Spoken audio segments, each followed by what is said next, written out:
бар асоси як созишномаи Вашингтон ва Белград, Муҳаммади Давлатов, охирин зиндонии тоҷики Гуантанамо, рӯзи 11 июл дар Сербистон сарпаноҳ ёфт ва зиндагиву кори баъдиаш таҳти назорати ҳукумати ин кишвари аврупоӣ танзим хоҳад шуд.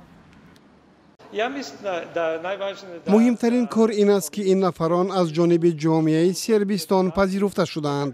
ҳамакнун онҳо имкони шурӯи зиндагии навро дар Сербистон пайдо карданд. бовар дорам ки ҳукумати Сербистон аллакай чанд иқдомро дар ин замина анҷом додааст ва дар оянда ҳам кӯмак хоҳад кард. Муҳаммади Давлатов ҳоло 38 сол дорад. 14 соли охир бо гумони узвият дар ҳаракати исломии Ӯзбекистон ва тамрин дар қароргоҳҳои Алқоидаи Афғонистону Покистон дар зиндони Гуантанамо нигаҳдорӣ мешуд.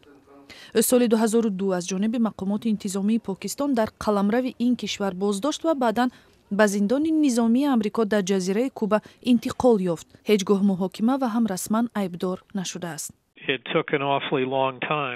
баъди талошҳои зиёд мо мақомоти амрикоиро мутақоид кардем ки ҷаноби Давлатовро ба Тоҷикистон барнагардонанд. вай аз соли 2002 дар зиндони Гуантанамо буд. мақомоти Тоҷикистон дар фосилаи солҳои 2002 то соли 2004 се дафъа ба Гуантанамо рафта бо ӯ мулоқот карданд. ҳоло дар Сербистон зиндагии навро шурӯъ карда мехоҳад дар мактаби тарҷумонӣ таҳсил кунад.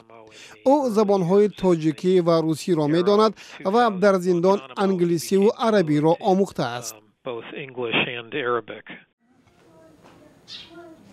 дар хонаи падар дар ноҳияи дурдасти ҳаммарз бо Афғонистони 5 ҳанӯз хабари интиқоли фарзандашон ба Сербистонро намедонанд. модари Муҳаммадӣ Шамъигул Нуралиева ки соли 2010 аз рӯи акси матбуот писари гумшудаашро шинохта аз мақомот бозгардони писарашро тақозо мекард, соли пеш даргузашт. Фатҳиддин Давлатов, падари 75-солааш, мегӯяд писар пеш аз нопадид шудан як муддат зери дасти Мирзо Зиёев дар вазорати ҳолатҳои изтирорӣ кор карда буд. охи мо айҷо медонем ки хеле коро мешавад, набоша ҳамаша ҳамун чизлоша ҳамун чиёша ҳамаша мерависем бегисем. мо гуфтем дунё тинч шуда озод шуда ҳама миён ҷобоҷо мешавад. мо ҳама хел мо дар шофирӣ кор мекунем, одамҳо сирсирӣ мекунанд. мо ҳам хеле умед доштем. айҷо медонем ки хел мешавад ояндаш. дар маҷмӯъ ба гуфтаи ҳамдиҳагону ҳамсояҳо Муҳаммади Давлатовро баъд аз соли 1992 аксарият надиданд ва касе ҳам гуфтан наметавонад ки ӯ ба Афғонистон чӣ гуна роҳ ёфт ва чӣ зиндагие дошт. танҳо баъди соли 2010 намояндагони созмони Салиби Сурх ба хонаи онҳо гаҳгоҳе меоянд. ин акс ҳам тақдими онҳост.